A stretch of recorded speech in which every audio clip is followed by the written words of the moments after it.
So let's turn our attention to Banksy. Now, Banksy is an English graffiti artist, political activist, and film director of unverified identity, although he may or may not look like this. At least that's what we think. That's who we think Banksy is at the moment. Now, his satirical street art and subversive epigrams combine dark humor with graffiti executed in a distinctive stenciled technique. His work actually grows out of the underground scene in Bristol, England, which involve collaborations between artists and musicians. Now, he does not sell photographs or reproductions, generally, of his street graffiti, but art auctioneers have been known to attempt to sell his street art on location and leave the problem of removal in the hands of the winning bidder. Now, he has done a couple of things. For example, he set up a stand where he had a bunch of his paintings on canvas, and he hired an actor to sell them for him, and they were selling for $60 a piece. They're worth probably tens or hundreds of thousands of dollars today. But he was selling for $60 a piece to see how long it would take for people to catch on that it was his art.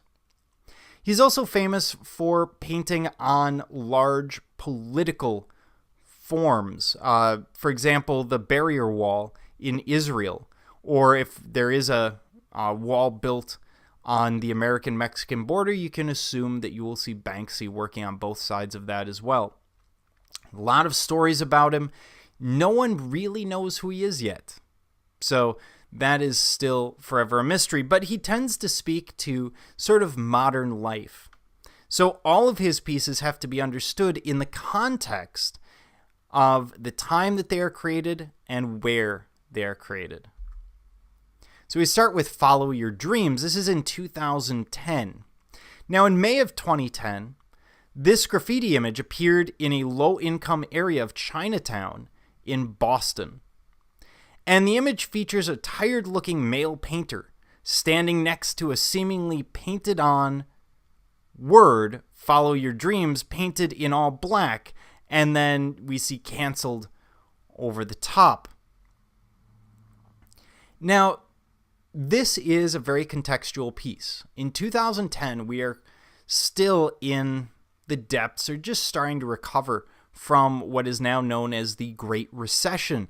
A lot of people have been told to follow their dreams, to do what their passions tell them to do, and they found themselves working at Starbucks or McDonald's or Home Depot or something like that, where they are definitely not at that point following their dreams, but they were forced to do so because of the economy, because of the economics of the situation. And so we have this idea that those dreams had been canceled because of something outside of anyone's control, assuming you're not Bernie Madoff or someone like that. So really, it's getting at this idea of, look, sometimes you just have to do what you need to. And even the image gets that across, because we can look at this gentleman. We can assume he's some kind of custodian.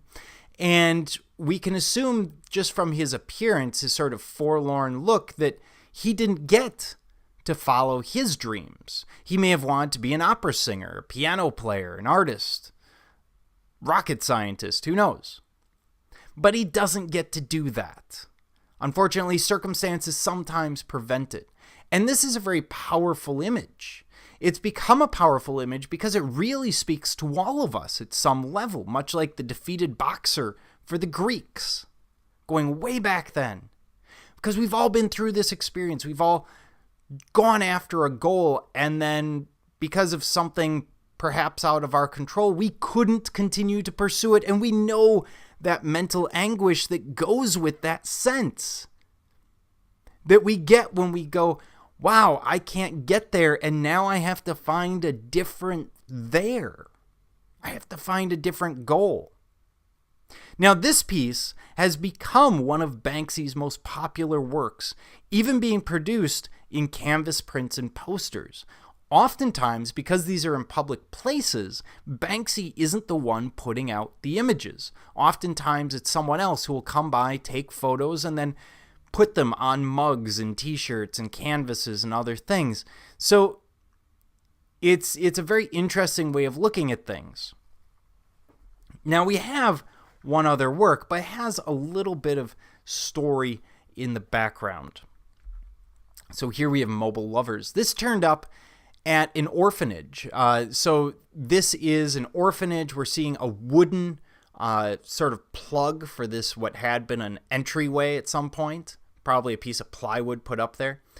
And what happened is a couple of nights prior on the news, Banksy had heard that this local orphanage would close. It was running out of funds. And what he does is he looks at the situation, goes, hey, you know what I can do? And he goes out and does this painting. And he's not doing the painting specifically as a message to the orphanage, but rather as a, look, I did it on a wood panel. I could have done it on the stone, but then you couldn't do anything with it. So I did on the wood panel so that you can now remove it and go sell it, and it's something. So, interesting story behind it. Anyway, this is Mobile Lovers. And it features two people in a close embrace. But of course, they're not really in that close embrace, are they? They're not really living life. Instead, they're looking at their social media, or what we would assume to be their social media. If nothing else, they're looking at their phones over each other's shoulders. Like other pieces by Banksy, he uses multiple stencils to achieve the subtle detail and the glow of the digital devices. He plans all of this out in the studio before he takes the stencils out, and he's probably practicing with them beforehand. So this is a very fast technique. And so we get this social commentary that our phones tend to rule our lives, even in intimate moments like this. But it's larger than that. It's not entirely about the phone. How many of you have walked across campus or across town or wherever else, and every time you look up, it looks like everyone's on their phone, or at least no one else is looking up? And we get that sense of social isolation, even though we're talking to people through these devices, through these rectangles that rule our lives, we are still feeling isolated. And that becomes a big problem. We've also seen people who they're there for a monumental event, a solar eclipse, something like that, and they're on their phone, or maybe they're looking at it through a camera.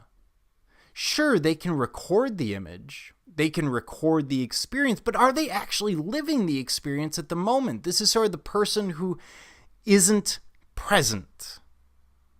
And the fact that these phones or other devices can so often take our minds out of the present and focus us somewhere completely separate from where we actually are.